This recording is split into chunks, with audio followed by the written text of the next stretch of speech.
dúvidas ao longo da aula, mas fique à vontade, Fred, pode começar. Então, vamos Eu lá. só queria, Fred, na verdade, agradecer aí a sua participação, você que é o mestre, o Senhor dos Anéis aí, que mexe com todo tipo de normograma, tudo, e para quem não conhece, Fred tem um livro que é bem interessante, falando muito da história do anel, de toda a evolução, e hoje, se eu sei alguma coisa de anel, eu devo muito a Fred. E aí eu Ô, gostaria gente, de que isso, agradecer a Bernardo? Que sua maravilha. participação aqui, com a gente aqui, Obrigado, viu, e Bernardo? Valeu. dessa sua Bom intercorrência demais. vindo Bernardo, vocês estão conseguindo ver aí? com a gente. Da Brascas aí, todo mês estão a discutir os assuntos internos. Seja bem-vindo. Opa. Vocês estão ouvindo e estão vendo a tela? Sim, Fred, estamos... Então, pronto. Então, vamos lá. Que conflito de interesses, esporadicamente, a gente é chamado para dar algumas aulas para várias companhias. Então, para falar de nomograma, de como é que a gente escolhe o anel, né, para a gente implantar no nosso paciente, né, que nós vamos fazer nossa próxima cirurgia, a gente tem que primeiro falar que existem vários modelos de anéis. Então, a gente tem várias opções, né? Aqui nós temos o... Interessante. Acho que está dando um pouquinho de eco aqui, né? Mas está tudo bem. Vamos ver. O que a gente faz aqui? Ver se melhora aqui. Quer ver? Ó?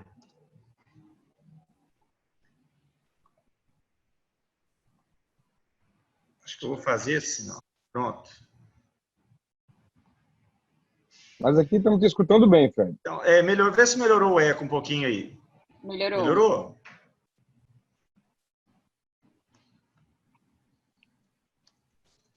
Vocês estão me escutando, gente? Vê se está escutando bem aí. Melhorou o eco. Melhorou um pouquinho, né? Então, vamos lá. Então, olha só, gente, essas são as secções transversais dos anéis que a gente tem no mercado aí. Os 3 de cima aqui são os anéis aqui do mercado nacional, que a gente tem disponível no mercado nacional. E tem esse que é muito conhecido, mais lá nos Estados Unidos, aí, que é o Intex, né? Que também tem uma certa expressão no mercado aí mundial, né? No Brasil, a gente não usa. Bom, então, quando a gente vai solicitar um anel, a gente tem que escolher aí um diâmetro, um comprimento de arco e uma espessura. Isso é importante quando a gente vai pedir um anel, a gente tem que pedir direitinho, senão vem o anel errado. Às vezes, uma pessoa, um médico, liga para uma fábrica e fala assim, eu quero um anel de 200 micras, né? Mas tem que dar os outros parâmetros também para eles não entregarem gato por lebre, né? Então, ó, aqui, por exemplo, está um Keraring aqui, ó, SI5 é um anel de diâmetro 5 milímetros, 160 é o arco e 200 micras é a espessura. Então, é assim que a gente pede. Então, vamos lá. Primeiro, diâmetro, né? Nós temos aqui anéis de 5 milímetros e anéis de 6 milímetros, tá certo? Isso daqui, quando a gente fala 5 milímetros, é uma medida aproximada, não é a medida da zona ótica do anel, não. É como se fosse o ápice do triângulo, né? Tem de 5 e tem de 6 milímetros. Com suas indicações específicas, a gente guarda os 6 milímetros mais para quando o paciente tem uma pupila grande, ou quando você pretende fazer uma correção refrativa, um PRK depois, para fazer uma complementação refrativa, aí você escolhe esses anéis de diâmetro grande. Agora, tem alguns médicos que preferem esse anel, assim, né? Tem preferências pessoais desse tipo de anel, tá bom? Vou colocar o próximo aqui. Bom, comprimento de arco. Então, a gente sabe que quanto mais massa a gente implanta no anel, mais aplanamento a gente tem. Então, os segmentos que têm arco maior são melhores para aplanar, então vão corrigir mais miopia, tá? Os segmentos de arco menor, como esse pequenininho aqui, 90, 120, 140, esses arcos pequenos, eles conseguem fazer a correção do astigmatismo e eles, por terem menor massa, né, eles não vão corrigir tanto miopia. Então, são muito bons naqueles casos onde você vai focar na correção do astigmatismo, né? E não tem pretensão de aplanar mais a córnea. Vou imaginar um paciente com pouca miopia ou até mesmo hipermetropia, você não tem interesse em aplanar, né? E as espessuras são várias, tem de 350 micra e o mais fino é 150 micra, esses os tradicionais. Quanto mais espesso o anel, mais aplanamento você vai ter.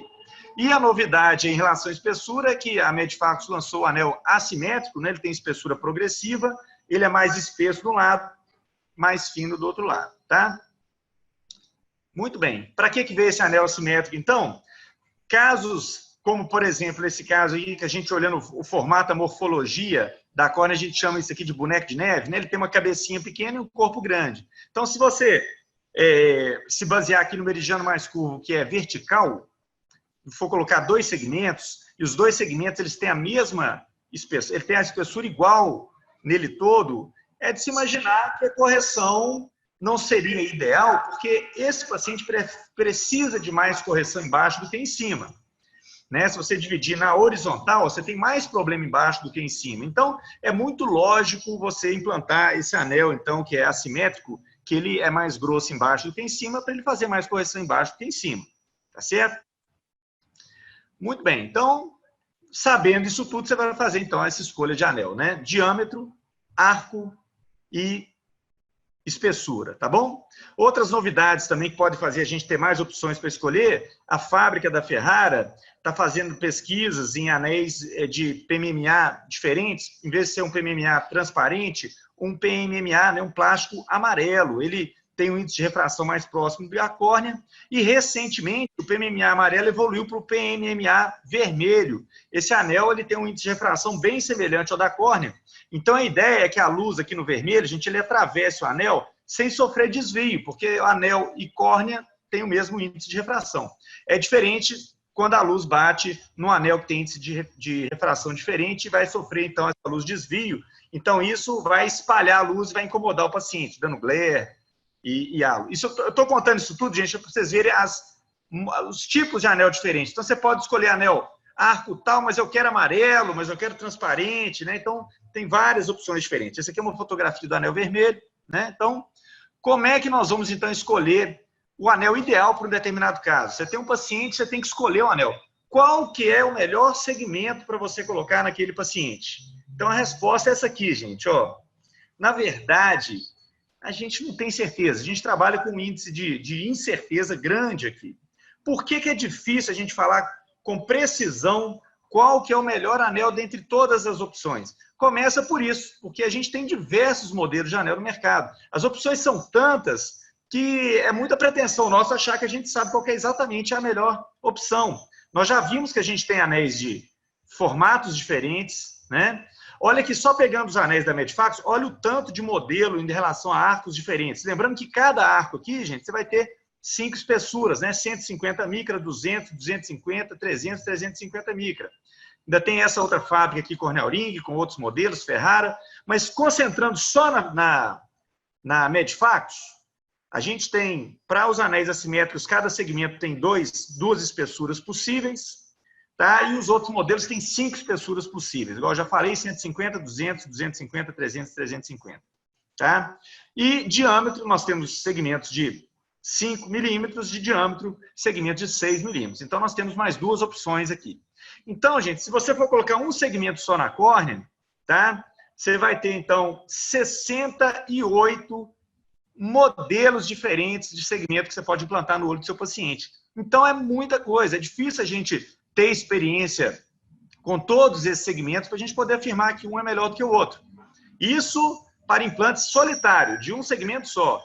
Agora, vamos imaginar que você vai fazer implante combinado, porque os segmentos pequenos você pode combinar, você pode colocar um de 160 graus embaixo, um de 90 graus em cima, e um grosso embaixo, mais fino em cima. Então, as opções são várias. Você cruzando todas as opções possíveis, gente, quando você vai colocar dois segmentos, você tem 2.304 diferentes combinações, mais os 68 de cima, gente. São quase 2.400 opções que você tem. Então, como é que eu posso virar e falar assim, olha, a melhor opção é tal, né? Quem é que tem experiência em 2.400 tipos diferentes de opções para a gente poder afirmar que a melhor opção é uma ou é outra? Então, isso faz com que fique muito difícil a gente saber com precisão qual que é o anel que a gente vai colocar. Ainda tem outras coisas. O resultado também pode sofrer alteração devido à idade. A gente sabe que a córnea do jovem é mais mole do que a da pessoa idosa, então isso reflete num resultado diferente. Tem córnea que fez crosslink antes, outras não. Diferentes profundidades do túnel. A gente sabe que um anel implantado mais superficial, ele aplana mais do que um anel mais profundo. E outra coisa, tem médico que alinha os segmentos pelo meridiano mais curvo, isso é o mais tradicional, mas tem médico que acha que alinhar, em determinados casos, pelo como é a melhor opção, e outros que pelo eixo refracional é a melhor opção. Então, você tem todas essas diferentes abordagens, né? Médicos fazendo coisas diferentes. Conclusão, é muito difícil fazer estudos científicos que demonstrem qual é a melhor estratégia cirúrgica para um determinado caso, principalmente porque nós temos muitas opções. Então, a gente poderia estudar meia dúzia de opções, talvez, né? Mas estudar mais de 2.000 opções para cada caso fica inviável. Então, as pesquisas são muito difíceis, né? Então, como escolher os segmentos que eu vou usar no meu paciente? Bom, as fábricas, elas tentam ajudar. O que elas fazem? Elas fazem calculadoras, essas calculadoras são chamadas de nomogramas, né? Interessante que não tem R, não. Tem gente que fala assim, nomograma, não é, né? Nomogramas, né? Então, esses nomogramas são ferramentas para poder ajudar o médico na escolha da melhor opção para o paciente dele, tá bom? A gente fala que isso aqui é inteligência artificial, muitas fábricas investiram em softwares, né, que o médico coloca os dados do paciente e o software fala qual que é a melhor opção, mas é um nível de inteligência bem superficial, né? Nós temos vários níveis de inteligência artificial, né? Essa é uma inteligência meio superficial, por quê? Porque ela, na verdade, ele não faz muito raciocínio. Esses programas, essas formas de calcular, elas, na verdade, elas estão refletindo as crenças do seu desenvolvedor, tá? Então, existem pessoas que desenvolveram esses programas e isso é uma tentativa de tentar fazer, que você faça exatamente a mesma cirurgia que a pessoa iria fazer, sabe? Então, as fábricas pegam pessoas que têm uma certa experiência para poder ajudar a desenvolver nesses programas. Então, esses são os 3 principais que tem aqui no Brasil. Vamos dar uma olhadinha em cada um deles. O Cornell Ring, ele se baseou num software que está nessa página aqui, cornellring.com. É uma análise múltipla, ele olha astigmatismo, refração, etc., mas o fundamento principal desse calculador aqui é a ceratometria. É uma coisa mais conhecido, menos discutível, né? Funciona da seguinte forma: quanto mais curva a córnea do paciente, mais espesso é o segmento que vai ser indicado, tá certo? Para aplanar mais. Quanto mais curvo, você bota o segmento mais espesso para aplanar mais. Simples assim, tá certo? A Casa Ferrara, o Paulo Ferrara, recentemente, 2018, lançou um novo nomograma, que é baseado numa classificação nova que ele desenvolveu para a ceratocone. Essa classificação, ela leva em conta o mapa de elevação posterior da córnea. Então, para isso, você tem que ter um tomógrafo, né? Isso é uma limitação desse método, é que nem todo oftalmologista tem acesso a um tomógrafo de córnea, né? Mas o tomógrafo, ele tem esse mapa de elevação posterior, e aí ele faz uma correlação da morfologia da superfície anterior com esse mapa de elevação posterior. Então, o nipple, na face anterior é nipple, né? Mamilo. No mapa de elevação posterior, ele parece uma lagoa. O que na superfície anterior é astigmático, na superfície posterior, ele parece um istmo. O pelúcido e pelúcida-like vai ser uma lagoa descentrada no mapa de elevação posterior. E o oval tem essas opções aqui, tá? Pode parecer um bow tie, um istmo, e uma península, tá certo? Então, assim, vamos imaginar que o paciente tem uma morfologia oval, no perfil, no mapa de elevação posterior é uma península, então você vai se basear nesse quadrinho aqui, tá certo? Vamos pegar ele aqui e ampliar. Depois que você já classificou ele como oval, você vem aqui no valor Q, que é a asfericidade da córnea, que é a diferença entre a curvatura central e a curvatura periférica, tá? A córnea normal da gente, ela é mais curva no centro e menos curva na periferia. Agora, se essa diferença estiver muito acentuada, isso é um ceratocone, e a gente tem esses valores de Q que refletem, então, a asfericidade. Então, se a gente classificou como oval, e o valor de Q é, por exemplo, menos 0,4, então o segmento indicado é um segmento só, de arco 160, espessura 20. 20 significa 200 micra, tá? Vamos pegar um caso mais avançado aqui, gente. Vamos pegar um Q, mesmo classificação oval, né? E o Q é menos 0,9. Então, aqui são 2 segmentos. Um segmento tem arco 160, espessura 150 micra, e o outro segmento é 160 de arco, 200 micras de espessura. Lembrando que quando é assim, o mais espesso, que é esse daqui de 200 micras, a gente sempre coloca na parte inferior, que é a parte mais acometida da córnea, normalmente é temporal inferior, tá, gente? Então, esse é o nomograma que se baseia a Casa Ferrara, tá? Então, é baseado nessa classificação do mapa de elevação posterior, juntamente com a asfericidade, tudo dado pelo Pentacam. Então, você tem que ter acesso a um Pentacam para poder fazer essa avaliação. Vamos ver agora a Casa Keraring. Keraring também, em 2018, fez uma mudança do nomograma que ele tinha para esse atual, tá? E é interessante, ela precisava de encontrar no mundo, em algum lugar, alguma classificação, alguma maneira que tivesse contemplando a indicação do anel assimétrico deles, né, de espessura progressiva, que era a novidade do Keraring, né, esse anel assimétrico aqui. Então, ela encontrou lá na Espanha o Dr. Alfonso, que é lá de Oviedo, do norte da Espanha.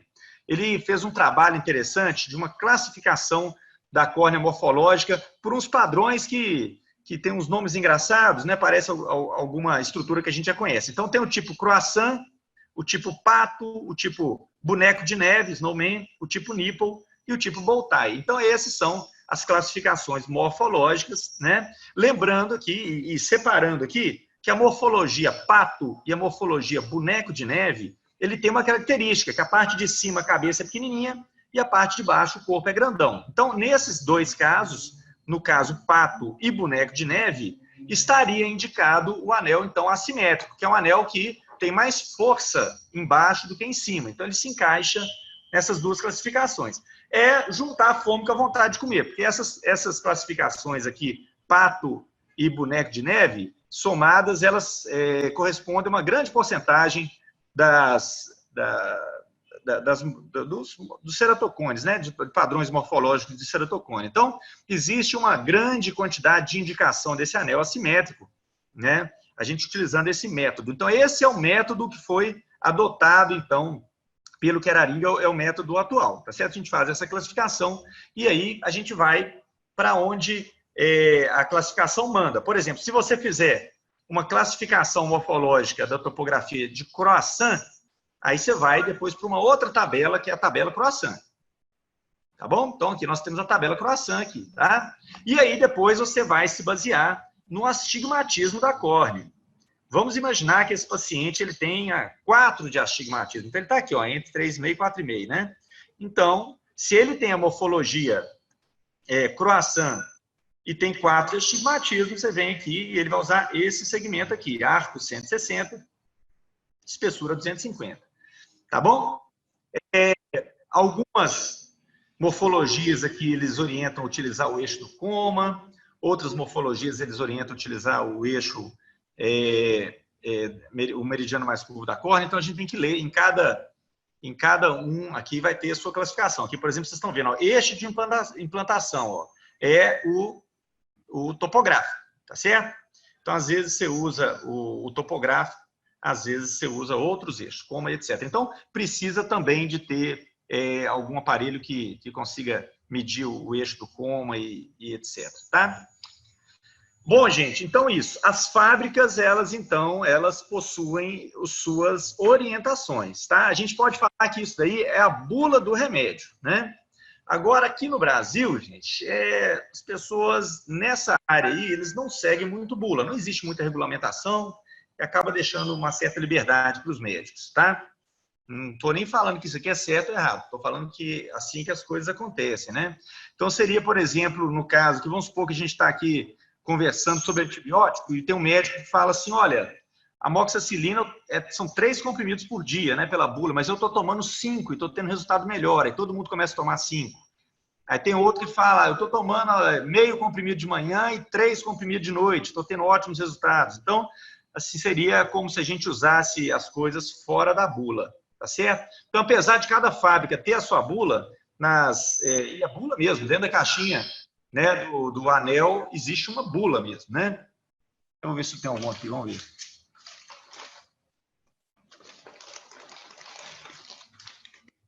Tinha uma caixinha de anel aqui, não estou achando. Aqui, ó. né? Nas caixinhas aqui, né, gente? Vocês têm as caixinhas aqui dentro, tem bula. Se você abrir a caixinha, né? Tem bula, tá vendo? Tem bula, né? Então, toda caixinha tem sua bula. Mas, o que acontece? O que acontece na prática? Cada médico faz de um jeito. Poucos seguem rigorosamente o que sugerem os nomogramas. Os médicos valorizam mais as opiniões dos colegas nos grupos de WhatsApp, muitas vezes, né? Então, o médico, às vezes, quando tem dúvida, ele vai no grupo de WhatsApp e coloca um caso lá, e cada grupo de WhatsApp tem os médicos lá, os líderes os influencers lá dos grupos e tudo, são as pessoas que dão mais opinião e tudo, e dão as orientações que é mais ou menos o que é seguido, né?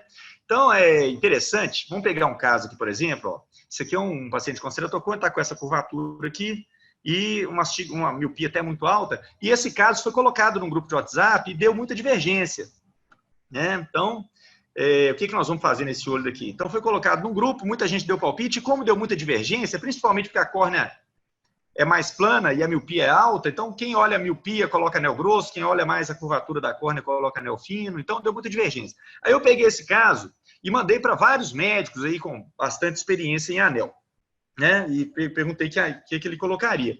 E o que acontece, gente? Cada médico respondeu uma coisa diferente, incrível. Tem gente que colocar anel assimétrico, tem gente que falou que ia botar anel de 160 graus de arco, outro 140, outra aqui é colocar 2 segmentos, então varia demais. Eu mandei também para médicos fora do Brasil, então aqui tá alguns casos aqui fora do Brasil, aí que a coisa fica mais diferente ainda, né? Aqui mandou botar 2 íntex aqui 2 segmentos tradicionais, aqui um segmento de 90 com 140, então, ou seja, a gente vê, gente, que está muito longe da gente ter um consenso, né, de como usar. O que a gente pode ver, então? Existe a bula, existem os nomogramas, os médicos, normalmente, quando estão iniciando, eles baseiam mais nos nomogramas ou na opinião dos colegas no WhatsApp. Com o tempo, os médicos começam a fazer voo solo, ou seja, cada médico vai adquirindo uma certa experiência com alguns tipos de anel, vai adquirindo algumas paixões, começa a usar mais um tipo de segmento do que outro, né, e vai seguindo. Então, tem médico apaixonado com anel assimétrico, tem médico apaixonado com anel de arco longo, desse jeito. O interessante, quando eu fui mandar esses casos para vários médicos de fora do Brasil, eu mandei para o Canelopoulos, lá da Grécia, né? E ele pediu a secretária dele para me responder, colocou assim, ó, ICRS, né, intracorneal ring segmentos, ele não funciona. Quer ver? Ele está falando aqui, ó, não é uma opção usar ICRS, por causa da sua performance instável a longo prazo. Ceratocone deve ser preferencialmente tratado com o protocolo de Atenas, você tem que fazer crosslinking e PRK. Então, a gente tem várias opções de anel, Fred, e até nós temos médicos que acham que anel não funciona, que a gente deve fazer isso foi quando, Fred? Hã? Quando foi isso? Ih, Bernardão, você me pegou. Vamos pegar aqui, ó. Vamos ver se tem aqui. 3 de outubro de 2017. Certo. Né? Então, vamos lá. Eu peguei esse caso e mandei para todo mundo, porque foi um caso que já deu muita divergência lá no grupo. Aí eu peguei, poxa, vamos expandir esse negócio, vamos mandar para outras pessoas, né? Então, aí deu isso. Até médico falando que não funciona. Isso, gente, então, leva a gente a formular algumas frases que são péssimas, né? Uma frase péssima que existe em anel é essa daqui, ó. Quando a córnea é muito ruim, qualquer anel melhora. E é verdade, tá? A córnea tá ruim demais. Se você fizer qualquer coisa lá, qualquer anel que você colocar, a tendência é ficar melhor do que estava. Então, o médico coloca um anel, ele não tem certeza se aquele anel é uma boa ideia ou não, mas ele coloca o anel e fica bom. E aí, qual que é a conclusão dele? Que fez uma boa escolha. Então, o próximo paciente que chegar, ele tende a usar o mesmo anel, porque ele usou e deu certo. Então, no próximo, ele vai usar o mesmo anel. Ele tem uma tendência, a gente tem uma tendência a repetir aquelas estratégias que deram certo, né? Agora, não quer dizer que ele foi realmente a melhor opção. Talvez se esse paciente tivesse caído na mão de um outro médico, que tem outras paixões para outro segmento, talvez ele tivesse tido um resultado muito melhor ou muito pior.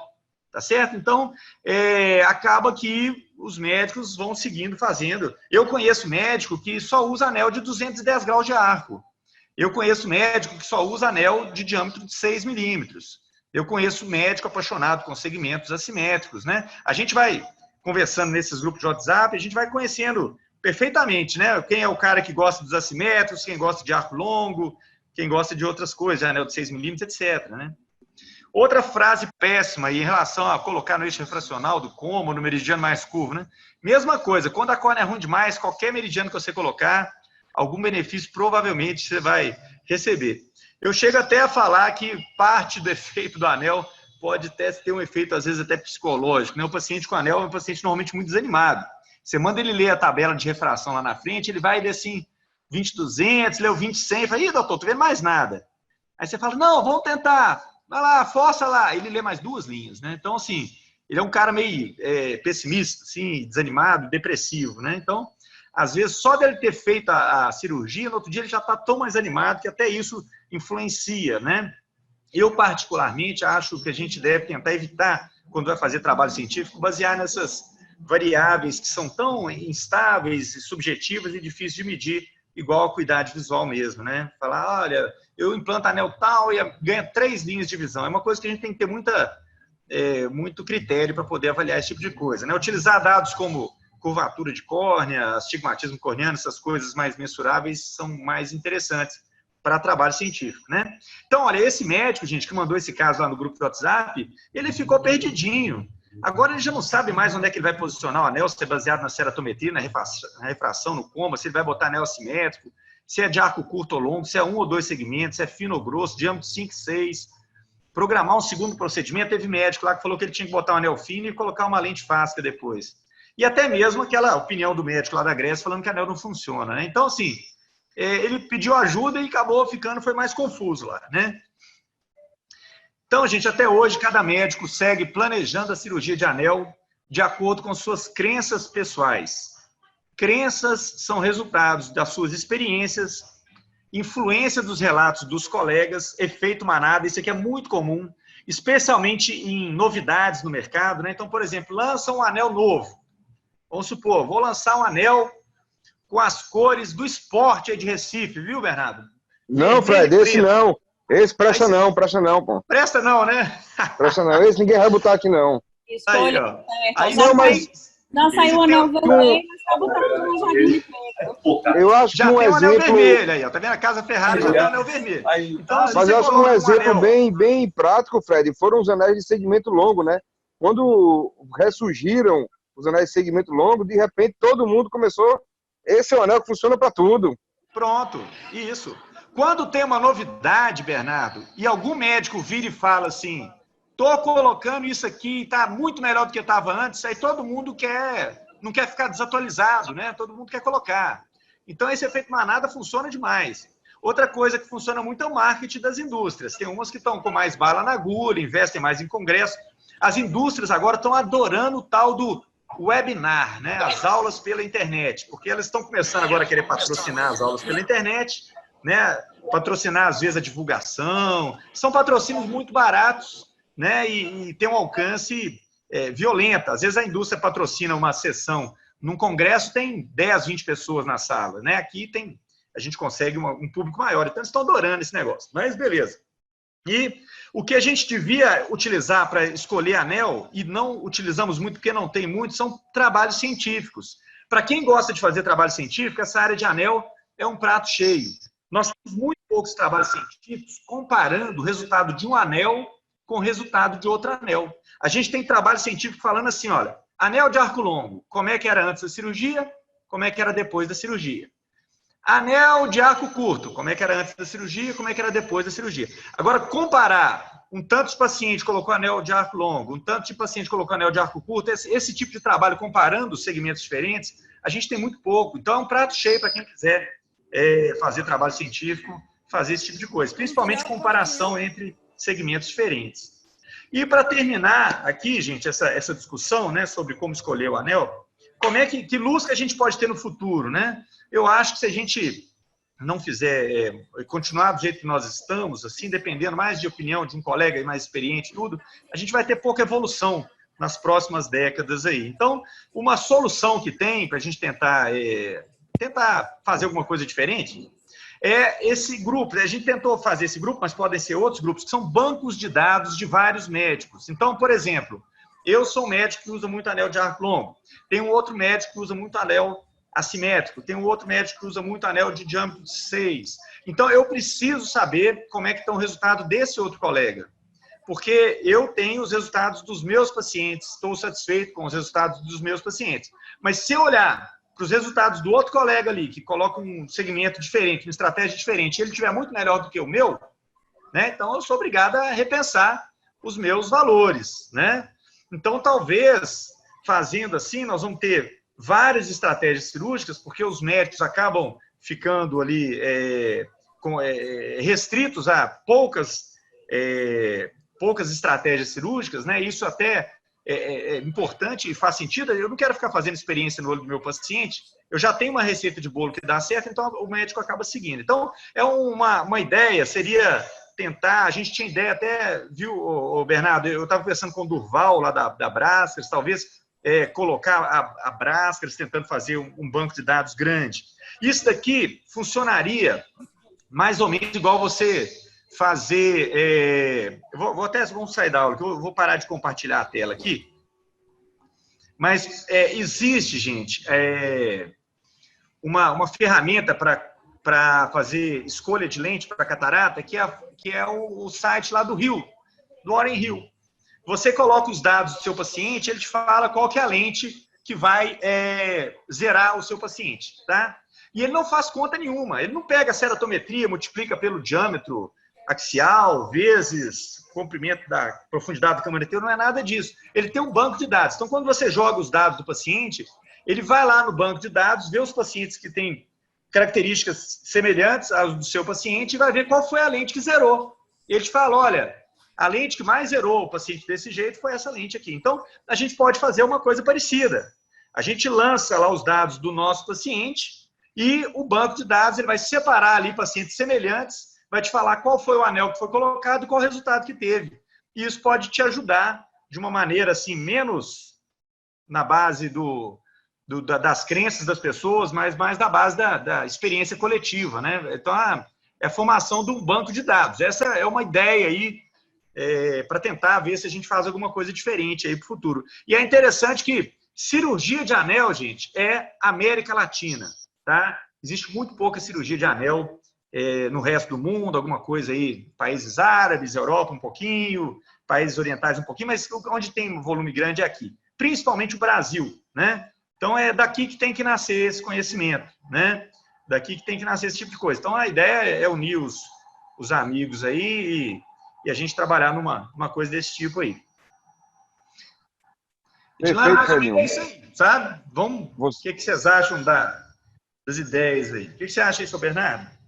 Cara, você, como sempre, fantástico aí nas considerações. E eu queria, na verdade, te fazer uma pergunta. Hoje, quem participa muito desses grupos do WhatsApp sempre escuta assim, esse daí ia bem com o Ferrara clássico. Esse daí ia bem com o Carabim clássico. Qual é o clássico que esse pessoal fala tanto, para poder as pessoas entenderem quando fala? Qual é o anel de Ferrara que é o Ferrara clássico, por exemplo?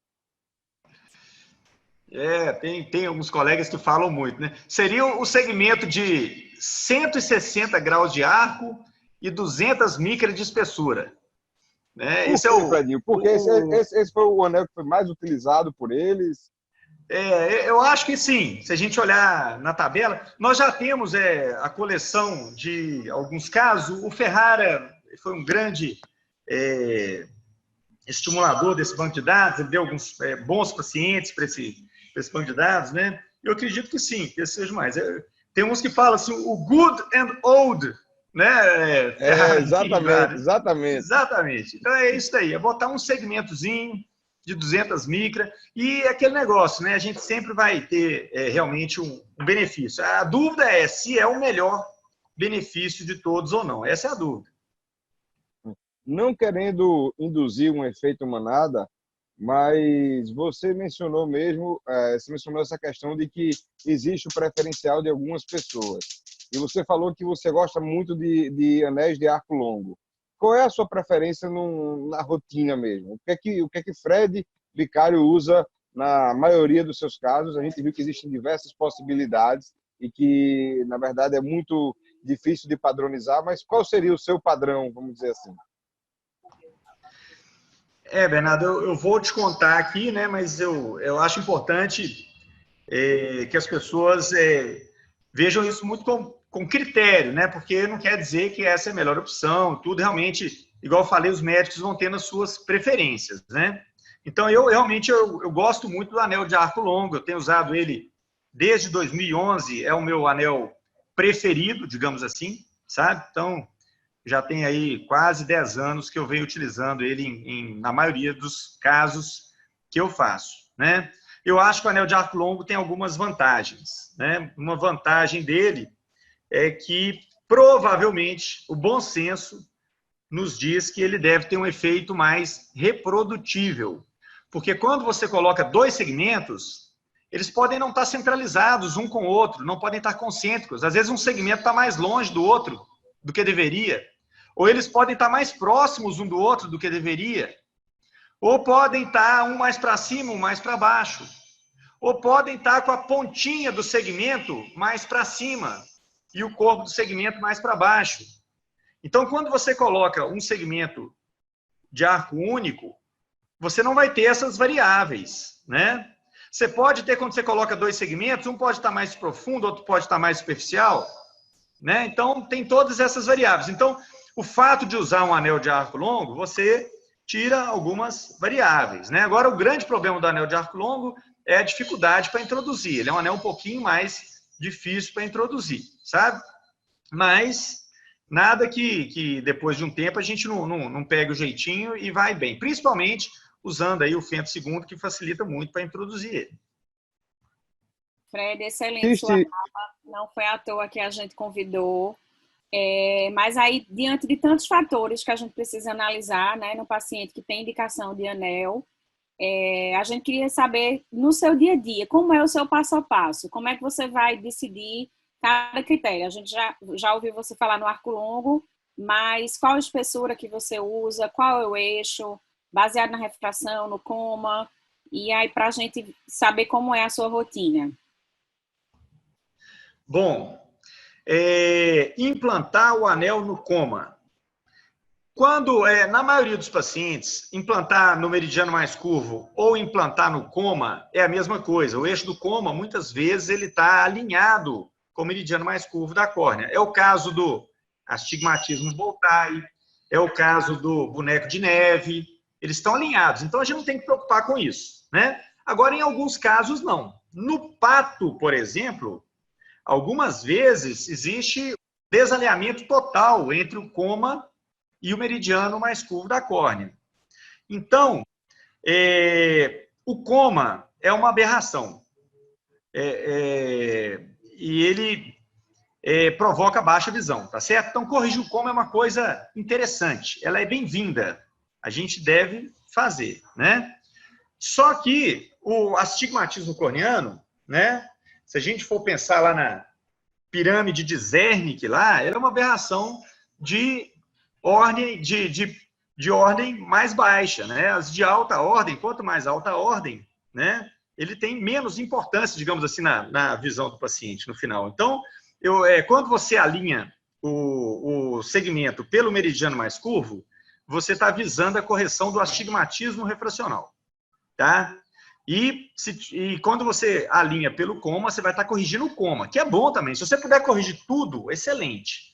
Mas eu acredito, aí é crença, né? Eu acredito que se você tiver que optar entre corrigir o astigmatismo da córnea e corrigir o coma, eu prefiro corrigir o astigmatismo da córnea. Então, eu tenho alinhado os meus segmentos pelo meridiano mais curvo da córnea, tá certo? Agora, são tantas variáveis que eu acho que não dá para a gente também ficar variando tanto assim, né? Se a gente varia a espessura, o arco, como é que nós vamos alinhar o segmento, fica até difícil da gente ter noção de o que está acontecendo com nossos próprios pacientes. Então, eu fiz uma opção na minha vida de não mexer as coisas. Então, essa experiência de implantar anel no coma eu não tenho, eu nunca fiz, não é porque eu não acredito, eu não tenho experiência, mas em tese eu acredito que fazer uma correção de uma aberração, né, que está mais alta na pirâmide de Zernike lá, eu acho que deve ser mais interessante do que fazer numa que está numa ordem mais alta, né, que em tese daria menos repercussão na visão do paciente. Então, essa é a minha visão, né? Então, em relação à escolha,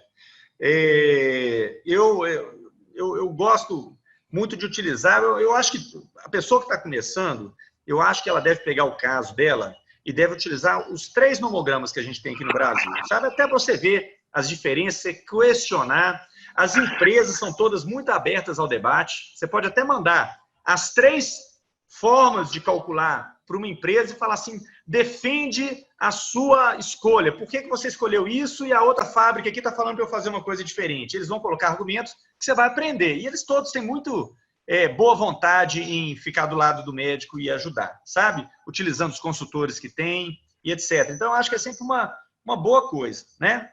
Mas nesse ponto aqui, né, Edilene, eu tenho que falar para você aqui que eu sou um dos desenvolvedores aí, o principal desenvolvedor do nomograma do corneal ring, né? Então, como eu falei para vocês, o nomograma ele expressa a crença do seu desenvolvedor.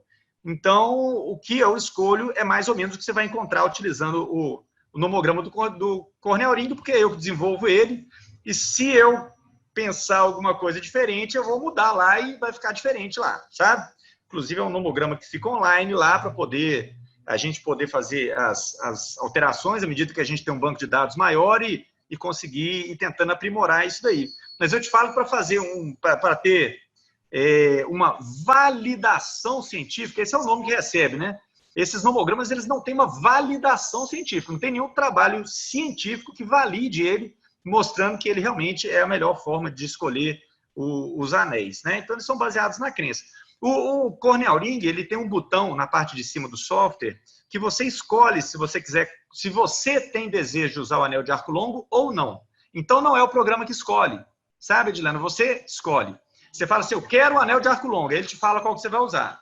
Se você falar assim, eu quero segmentos tradicionais, ele não vai colocar o anel de arco longo, ele vai falar os outros, assim. Então, como às vezes eu quero, se o nomograma escolher um anel de arco curto e eu quero anel de arco longo, então nós vamos brigar, né? Então, ele tem essa opção aí de você poder escolher. Isso é bom você poder escolher? Não, tem vantagens e tem desvantagens, né? Acaba que você traz para você uma responsabilidade, né? Quando você não escolhe nada e a fábrica fala qual anel que você vai implantar e a cirurgia dá errada, a fábrica tem uma responsabilidade solidária, né, para aquele resultado ruim que teve, né? Então, é meio que desse jeito aí. Excelente. Como a gente sabe que não tem uma resposta única, né, para cada caso, como você bem mostrou aí, diversas opiniões diferentes, eu acho que essa é uma dica importante para os fellows e para os oftalmologistas que estão começando, né, no implante de anel, para testar as 3 plataformas e comparar os resultados. E, de repente, a partir daí, começar a discutir qual caminho vai seguir, por uma opção ou por outra. Eu acho isso bem interessante.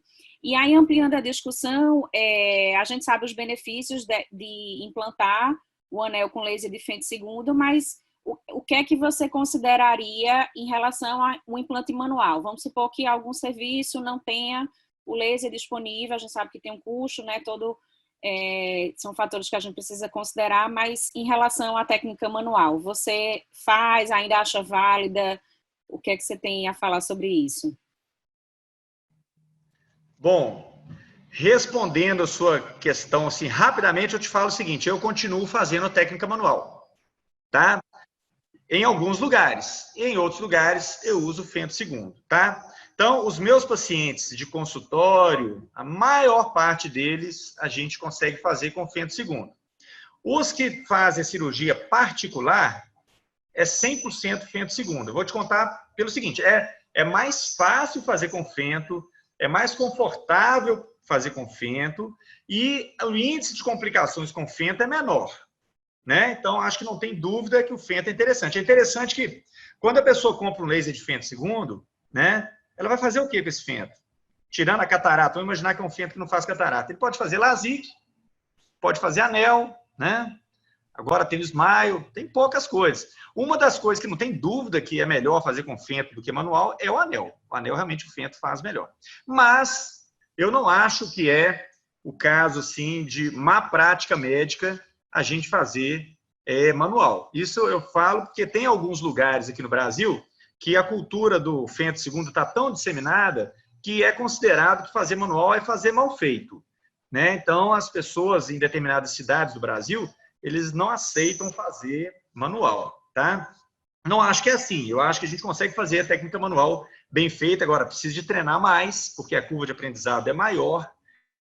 E tem que fazer uma coisa que é fundamental na técnica manual, que é assim que você termina a cirurgia, ir para a lâmpada de fenda ver se ficou bom, tá? Se você for para a lâmpada de fenda e o anel estiver superficial, estiver mal colocado, problema nenhum voltar para o bloco cirúrgico e conserta. Ah, não ficou bom não? Volta para o bloco cirúrgico de novo. Eu já voltei 4 vezes para o bloco cirúrgico para botar um anel que eu achei que não estava ficando bom. E o paciente não ficou chateado, não. A gente vira para o paciente e fala assim, nossa, ficou bom, viu? Mas olha, se a gente der uma mexidinha aqui, vai ficar melhor ainda. Mal sabia que a gente vai tirar o anel e fazer cirurgia tudo de novo, né? Mas o paciente vê isso com bons olhos. Ele chega e fala assim, poxa, esse doutor, ele é bem, assim, criterioso. Criterioso, né? Criterioso. Isso, né? É diferente daquele médico que não olha o anel na lâmpada de fenda e manda o paciente para casa. No outro dia ele olha e o anel está superficial. Aí fala para o paciente que vai ter que voltar para o bloco cirúrgico. Psicologicamente falando, é totalmente diferente. O paciente acha que deu errado a cirurgia. Meu Deus, deu errado. Vou ter que voltar para o bloco cirúrgico, né? Fora que não é o dia do médico para o bloco. Às vezes o médico vai ter que pagar outra taxa de sala. Então, realmente, é fazer ajuste. Então, se você fizer técnica manual e for criterioso logo depois da cirurgia, e aí você volta para o bloco e conserta e ajeita de forma que, quando o paciente for embora da clínica, vai estar igualzinho fento, eu acho que não tem problema nenhum fazer técnica manual. Tá? O importante é fazer essa checagem e que o paciente vá embora para casa com uma cirurgia igualzinha do fento, que esteja bonito, né? Fred, ainda nesse tópico, rapidinho, Edilana, você falou que você usa muito mais arco longo, mas para manual o arco longo é mais complicado, né? Quando a gente faz com fento, você tem muito mais segurança, até porque quando você passa de 180, a tendência dos tunelizadores é deles superficializarem ou acabarem aprofundando e perfurando, né? Existe alguma jogada diferente que tu faz quando tu faz manual para arco longo, não? Bernardo, quando eu comecei a fazer arco longo em 2011, que tem muito tempo e nem tinha instrumental para fazer direito, a gente utilizava o que a gente tinha na caixa. Então a gente pegava o tunelizador que fazia túnel no sentido horário, depois pegava o tunelizador que fazia sentido anti-horário e rezava para eles encontrarem lá embaixo. Aí você implantava o anel, na hora que chegava lá embaixo o anel não caminhava mais. Aí você chegou à conclusão de que os túneis, os 2 semitúneis, não se conectaram. Aí você passa o tunelizador de novo, uma luta, uma complicação. Então era muito sofrida a cirurgia, muito sofrida, às vezes. Às vezes dava certo, às vezes não dava, né? E aí, para isso, foi desenvolvido, então, um tunelizador que ele faz a volta completa, né? Então, eu sugiro quem quiser fazer o arco longo com a técnica manual, adquira esse tunelizador. Ele é igual um parafuso, não tem como ele fazer a volta completa no mesmo plano. Ele tem que ser igual um parafuso, ou seja, à medida que você vai girando ele, ele vai aprofundando, de forma que ele pode perfurar a córnea, tá? É perigoso. Então, a sugestão aqui para evitar complicações, para implantar o anel de arco longo técnica manual, é utilizar o tunelizador normal, tá? O que não faz o túnel completo. Ele faz 270 graus de arco, tá? Vai ficar faltando 1/4 de volta. Aí, para esse 1/4 de volta, você coloca o que é parafuso, né? E aí você utiliza ele só para completar esse finalzinho. E aí você tem certeza que o túnel ele é completo, que o anel não vai agarrar, né? Uma coisa também, Bernardo, que eu queria chamar a atenção aqui em relação ao arco longo, nós temos 3 casas aqui no Brasil, então, Cornell Ring, Kera Ring e Ferrara. E os anéis de arco longo são diferentes em diâmetro dessas 3 casas, tá? Só para contar aqui, ó, o diâmetro interno do Ferrara, 4,4, do Cornell Ring, 4,7, do Kera Ring, 5,0. Então, os túneis, eles preferencialmente devem ser feitos de diâmetros diferentes, tá? Se você vai implantar um arco longo Kera Ring, o túnel tem que ser um pouco maior do que você implantar os outros, por exemplo. Então, é importante isso para o anel entrar gostoso, né?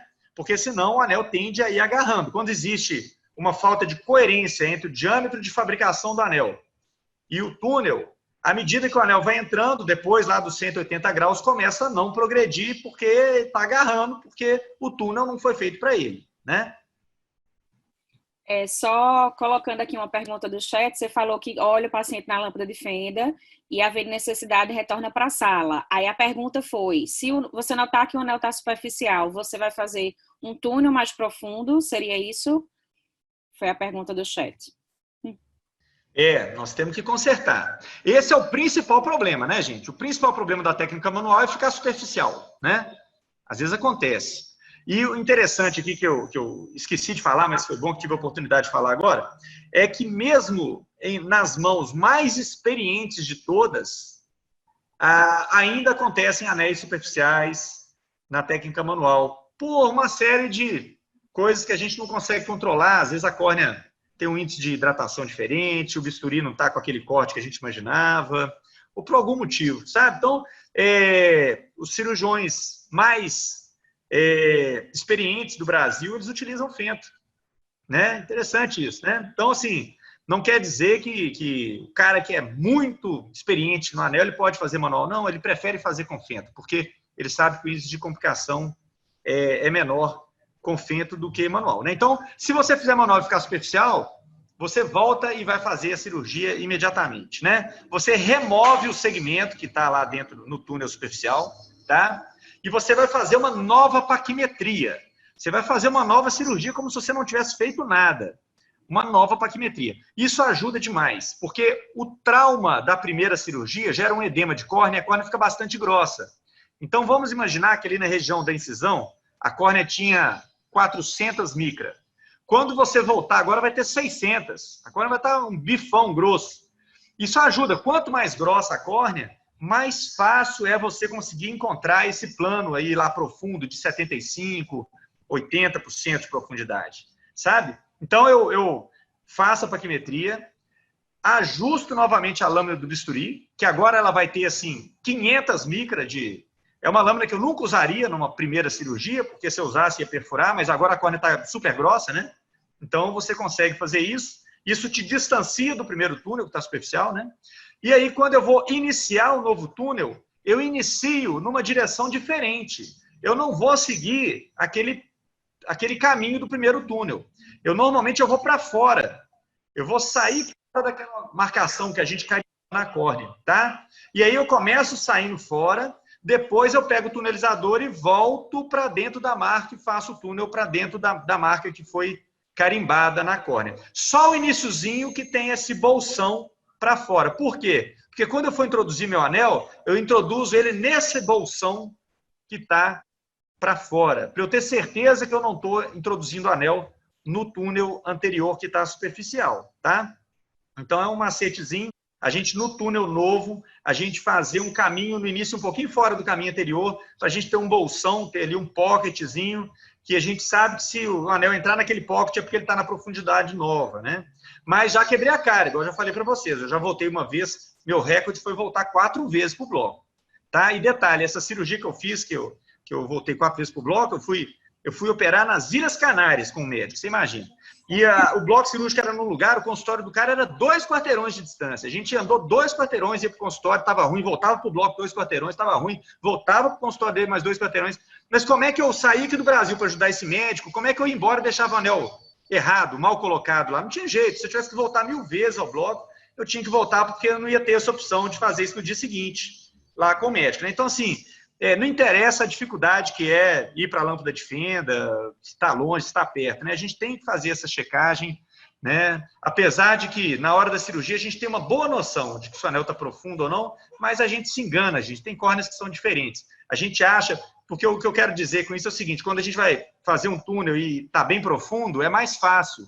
As lamelas posteriores, elas são mais soltas e a tunelização no nível mais profundo, ele é mais fácil. Então, quando você vai tunelizar e está fácil, é bem capaz de ele estar profundo, mas a gente se engana às vezes. Aí você vai lá na lâmpada de fenda e quebra a cara. Então, às vezes você fala assim, quer saber, eu estou atrasado? Paciente, usa aquele colírio que eu te falei e volta amanhã. E aí você às vezes se arrepende, aí o que era um problema pequeno no dia da cirurgia, no outro dia muito mais problema, porque não é nem dia de você operar. O transtorno é muito maior. Então, às vezes vale a pena você gastar um pouquinho mais de tempo. Eu sugiro, né, quando a gente vai fazer cirurgia de anel, né, quem tem experiência com anel, gasta o quê? Uns 15 minutos para fazer uma cirurgia de anel, tá certo? ou gasta uns 30 minutos. Mas é interessante que a gente reserve aí 1h30 para uma cirurgia de anel. Se você operar em 15 minutos e der tudo certo, olha, você ganhou um lanche, vai ali para o barzinho, ele vai comer um pão de queijo, para comemorar essa cirurgia boa que você fez, né? Então, guarde um tempo aí para você poder comemorar ou para você poder voltar no bloco cirúrgico se for preciso para fazer os ajustes, né? O que a gente não pode realmente é deixar o paciente ir para casa com o anel mal colocado. E isso vale também para fento segundo, tá? Eu, por exemplo, já tive problema de descentração com o fento segundo. Eu não marquei o centrinho direito, porque o paciente não deve ter olhado na hora que eu pedi para olhar para a luz lá e tal. Desculpa, pessoal, é porque você aproveita e já responde uma das perguntas que fizeram, é como você faz essa marcação para centralizar no fento segundo? Vai depender de onde você opera. Eu opero numa clínica que é acoplada um excimer laser com laser de fento segundo, sendo que a parte ótica que eu preciso para operar anel fica no excimer laser. Então é uma cirurgia de 3 fases. Eu vou para excimer laser, lá tem aquela luzinha que a gente pede para o paciente para ficar olhando, do eixo visual. A gente tem que ser muito chato com o paciente. Você está olhando? Tem certeza? Quando você tiver certeza, você me fala. Tem certeza? Está olhando? Tá, pá. Aí você vai fazer a marcação. Mas às vezes o paciente não olhou, sei lá, não entendeu, né? Eu acho interessante a gente também deitar e ver como é que o paciente vê para a gente poder explicar para ele. No meu laser lá, eu falo, olha, você vai ver no meio um buraco preto, no meio do buraco preto tem uma luzinha verde piscando, a gente tem que falar exatamente o que ele tem que ver, né? Então você vai e faz a marcação lá. Mas, talvez por uma perda de vácuo na hora do fento, o que for, já aconteceu do anel estar descentrado. Aí eu volto para o bloco cirúrgico com tunelizador manual, por isso que a gente não pode abrir mão do tunelizador manual, mesmo quem faz com fento segundo. Aí eu pego e dei aquela largada no túnel de fento e dei uma reposicionada no meu segmento, tá certo? E já tive casos também de anel superficial com fento segundo, porque eu utilizei o mapa de paquimetria do Pentacan e a córnea tinha uma perda de transparência e quando a córnea tem menor transparência, o Pentacan ele dá uma paquimetria menor. Então, eu acabei fazendo o cálculo errado, tive que voltar e corrigir. Então, não é porque a gente faz no fento segundo que a gente está isento da possibilidade de ter que voltar. Mas eu contei aqui para você as 2 únicas vezes na minha vida que eu tive que voltar no fento segundo para ajustar. Foi um anel descentrado e um anel superficial, né? Na técnica manual, era super frequente eu ter que voltar para fazer pequenos ajustes, sabe? Uhum. Só lembrando que pequeno... Desculpa, Ed. Vai. Não, eu ia já aproveitando que estava falando sobre o manual, se você nota que mesmo depois de uma boa curva de aprendizado, de muita experiência, ainda tem mais extrusão de anel na técnica manual do que com fento segundo? Olha, se o anel ficar na profundidade certa, não tem diferença nenhuma de uma para outra. O problema é que na técnica manual é mais frequente ele ficar ou profundo demais, tá? E se ele ficar exatamente em cima da DCM, ele pode, as pontinhas do anel, as bordas do anel, igual uma faquinha, podem ir comendo a DCM e com alguns anos pode furar a DCM e o anel mergulhar até para a câmara anterior. Então é mais frequente tanto o anel ficar profundo demais, o que não é bom, porque diminui o efeito do anel e coloca em risco aí uma possível evolução para a câmara anterior, e é mais comum ainda, que é o mais comum, é ficar superficial, né? Agora, se você colocou o anel na lâmpada, colocou a técnica manual, olhou lá na lâmpada de fenda, ele está ali no meio do estroma posterior, 70, 75, 80, 85% de profundidade, não tem por que esse anel extruir, tá? Ele não tem um índice de extrusão maior do que o fento segundo. Na técnica manual vai ter maior extrusão por conta de cirurgia com profundidade que não é adequada, tá? Uhum. Vai lá, Bernardo, eu lhe interrompi. Não. Perfeito. Assim, eu quando eu uso, aqui no Hope a gente utiliza basicamente o LDV para cirurgias de anel, como laser de fento segundo. Basicamente, é guiado pelo paciente olhando realmente numa luz, direcionado pela luz para poder fazer a centração. E não tem tido grandes dificuldades, pelo menos com isso. Mas uma possibilidade é você efetivamente levar o paciente na lâmpada de fenda antes, marcar o eixo visual, marcar também 0,180 para lhe ajudar também na hora de posicionar a incisão e de guiar você, né? O que você não pode ter nada é nenhum tipo de opacificação ou, na verdade, significativa, né, que atrapalhe o laser de fento segundo de estar atuando de maneira mais perfeita como é para ser, né?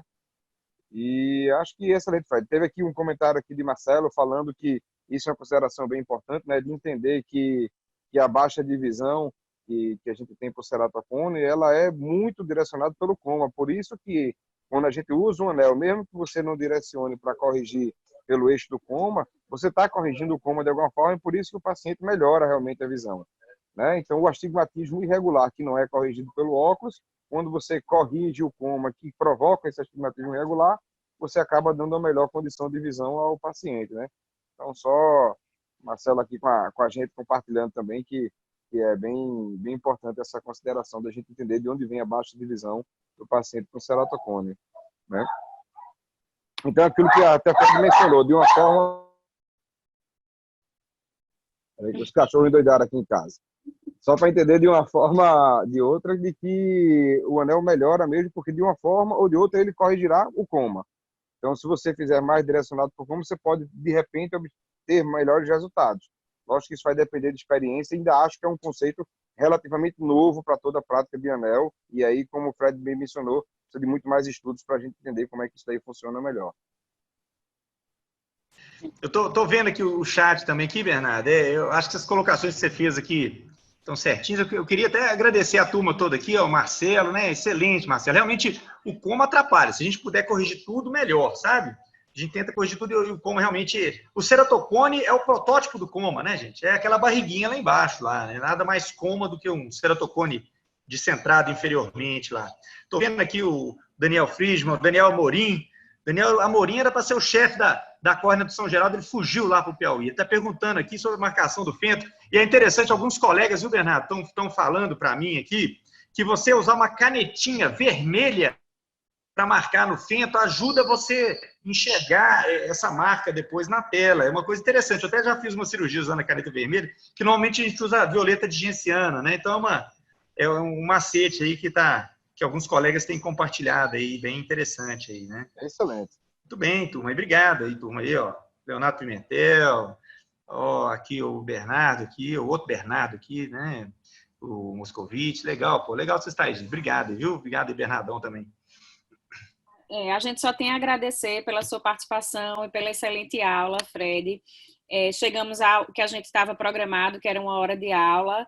Então, abrindo para as suas considerações finais, algum comentário que alguém tiver a mais, ou as últimas perguntas, para poder a gente encerrar.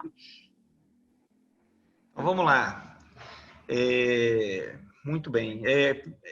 Queria falar, né, gente, que essa cirurgia é uma cirurgia muito legal, uma cirurgia nascida no Brasil, a gente tem mais é que defender ela, né? Cirurgia pouco conhecida aí fora, a gente tem que fazer essa divulgação. Precisamos de estudar mais, precisamos de publicar mais, né? O que a fraqueza da cirurgia do anel é a parte de publicação, que é pequena, frente ao crosslinking, por exemplo, que tem mais países fazendo, né? Países que têm mais tradição em publicação. Graças a Deus já melhoramos muito, né? Já temos algumas coisas, mas ainda falta muito. Então, a gente precisa disso, né? Precisa da turma do Hope aí, ó, né? Juntar. Cadê as publicações de Anel do Hope aí, Bernardão? Né? Cadê, Edilana? Vamos atrás. Eu também quero saber, estou aqui cobrando. É isso aí, mas é difícil, né, gente? Eu sei que publicar dá muito trabalho. É engraçado que quando veio esse Covid, né, turma? Veio esse Covid, eu falei, cara, eu vou fazer uma publicação por semana agora. Agora eu tô feito, eu tô aqui em casa, tô com tempo, né? Aí você fica em casa, o filho pulando no seu pescoço, você encosta no computador, o filho quer jogar joguinho, né? A família pedindo, só... Cara, eu não tô vendo tempo nenhum nesse Covid para fazer as coisas, que a coisa tá feia. Quem tem menino pequeno em casa tá sofrido, viu? Tá sofrido, não dá tempo de fazer nada. Mas é bom, é um tempo... Se a gente puder tirar algo positivo de todo esse isolamento, é o tempo a mais que a gente está podendo ter, que a gente não teria normalmente no nosso dia a dia com os nossos pequenos, né? É isso aí, né? Muito bem, gente. Não é à toa que o Bernardo tá em Muro Alto, hein, Bernardão? Tô vendo em Muro Alto. Que maravilha aí, tá vendo? Né? Ele não pode reclamar do Covid, não. Não posso lhe chamar porque estamos em isolamento, mas Senão você seria muito bem-vindo de estar aqui. Maravilha. Pois é. Mas é isso então. Então, assim, quem consegue, gente, quem tem tempo aí, né, disponível, todos nós temos, né, um pouquinho mais de tempo disponível, vamos aproveitar aí para poder botar em dia aqueles projetos, né, os projetos que estão na gaveta aí, né? Então, é isso aí, né? E mandar brasa aí, né? Olha, é um prazer te contar agora um segredo para vocês. Eu sou meio pernambucano, Bernardo sabe, né? Minha esposa aí de Recife, eu vou para aí.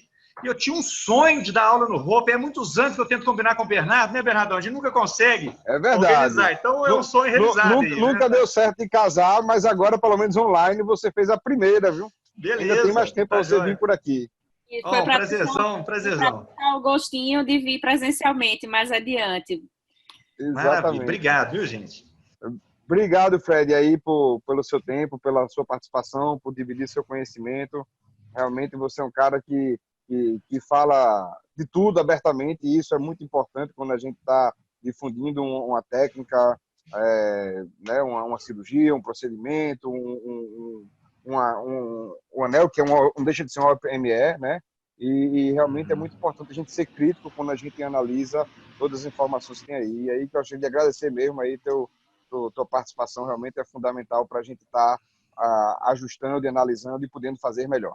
Muito obrigado, meu amigo, um abraço. E aí, Obrigado. Bom feriadão para você. Obrigada mais uma vez, Fred. Obrigada a todos que participaram. Desculpe o avançar da hora, mas tenho certeza que vocês sentiram que super valeu a pena esperar por Fred. Excelente. Obrigadão, gente. Boa noite. Obrigado, gente. Boa noite. Boa noite, pessoal. Tchau, tchau.